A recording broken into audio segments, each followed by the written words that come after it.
a long time ago, I was asked by my friend Etienne to come speak at 7 CTOs, his organization. And before I went into the room to teach, I stopped at a coffee shop and I sat down and I asked myself, what do I know about managing CTOs or technical world? And I wrote down a bunch of ideas and I started designing kind of what I was going to teach. And I looked for patterns. I even noticed that there was these 4 core areas and they kind of started with the letter T. So then I put them all in these T's and then I put it into a quadrant in each one of these things that I was teaching. I had a really powerful story and I ended by asking a question about that quadrant. And then I went and I taught.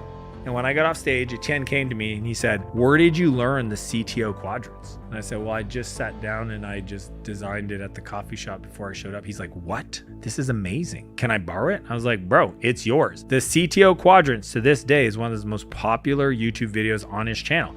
Why? Because I learned how to teach. And when you teach, you lock it in. See, if you can teach something and the other person can take it like a briefcase, like a handle, and then go and teach it to their team, that means you actually understood it. Most people think they learned something, but until you learn to teach it, you didn't lock it in. So here's how you teach to lock it in. After each sub-skill, summarize it in your own words. Rewrite it in a way that makes sense to your brain. Then we need to pretend like you're explaining it to a 5th grader. And first time is always going to be complicated. You're going to have acronyms, and the truth is you're going to think it's simple, but it's still complicated. Simplify, simplify, simplify. Next, we need to spot the gaps in your understanding and go back to strengthen them so that people, when they hear it, it lands for them. Because you take so much for granted that you understand that makes this make sense, that you need to give context and tell stories. The stories are the glue.